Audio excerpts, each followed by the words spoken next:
Nos filmes, nos quadrinhos, a ideia da vida no Velho Oeste é que ela era muito turbulenta e que crimes violentos aconteciam com muita frequência.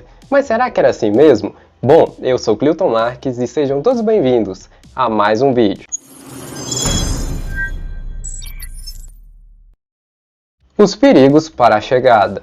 Esse foi um período importante para a história dos Estados Unidos, que foi da década de 1850 a 1890, que teve a expansão da fronteira do país em direção à costa oeste do Oceano Pacífico, onde diversas famílias se deslocaram para o chamado de Oeste Selvagem, e a maioria estava em busca de oportunidades e também de um novo começo, onde, de 1840 a 1860, por exemplo, mais de 400 mil pessoas usaram a chamada Trilha de Oregon para chegar lá. E só para a gente ter uma ideia do perigo, que era fazer esse percurso, uma a cada 10 pessoas vinha a falecer antes da chegada no Velho Oeste. E isso acontecia de diferentes formas, onde poderia ser por conta de doenças, condições climáticas como tempestades ou durante assaltos, acidentes e entre vários outros fatores. E aqueles que chegavam não estariam no paraíso, muito pelo contrário, a vida no Oeste ainda teria muitos desafios. O Velho Oeste. A vida nessa região realmente era violenta, mas não da maneira que muitas vezes é retratada na cultura pop,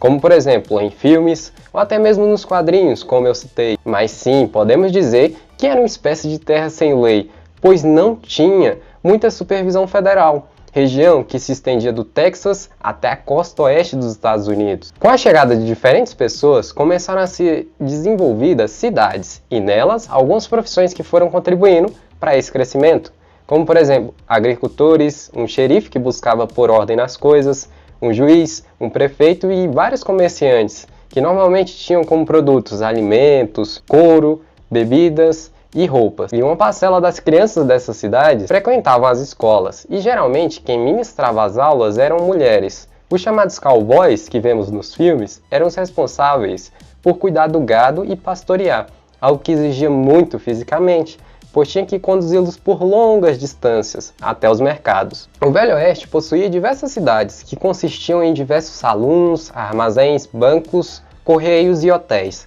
Algumas cidades que podemos destacar são Dodge City, Deadwood, Tombstone, e uma coisa que atraiu muitas pessoas foi a descoberta de minerais valiosos, que contribuiu bastante com as corridas do ouro. Em 1849, por exemplo, teve a Corrida do Ouro da Califórnia. No final da década de 1890, a Corrida do Ouro de Klondike.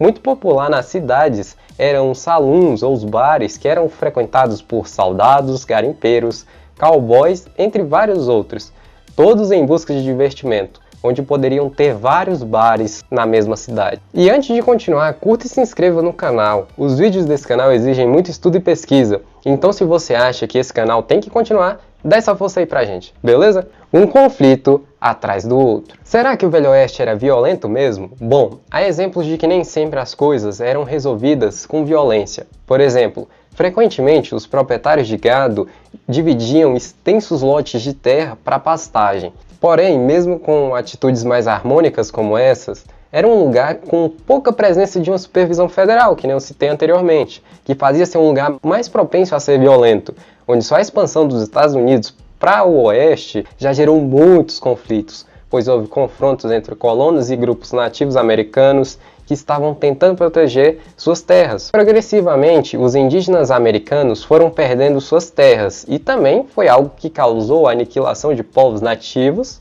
inúmeras mortes e guerras. E além disso, havia criminosos que roubavam as diligências, que eram atacadas nas trilhas de uma cidade para outra, que poderiam estar transportando ouro ou objetos valiosos, e isso sem falar nas carroças de civis e trens que eram assaltados. Ué, Clilton, e os xerifes não faziam nada?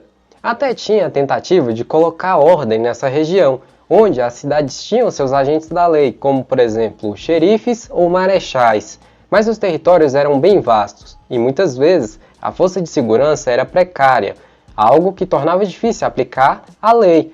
Assim, fazia com que não fosse um lugar tão seguro, onde muitas vezes eram colocadas recompensas para capturar criminosos, vivos ou mortos. E falando em aplicação da lei, uma das cidades mais sem lei do Velho Oeste era Dodge City, que tinha uma forte característica de violência armada. A probabilidade de um homicídio na cidade de Dodge City era de 1 a cada 61 pessoas entre o ano de 1876 a 1885. E sim, tinham tiroteios e confrontos entre pistoleiros, porém não com a frequência que os filmes passam, onde um dos mais famosos foi o de Oka Carroll, que deixou 3 mortos. Outra coisa que atormentava as pessoas eram as doenças que ceifavam muitas vidas. Em 1873, por exemplo, teve uma pandemia de cólera que fez um grande estrago na região, sem contar o medo de contrair sarampo, pneumonia ou varíola. Vidas cheias de desafios. Condições climáticas adversas, doenças como cólera e conflitos.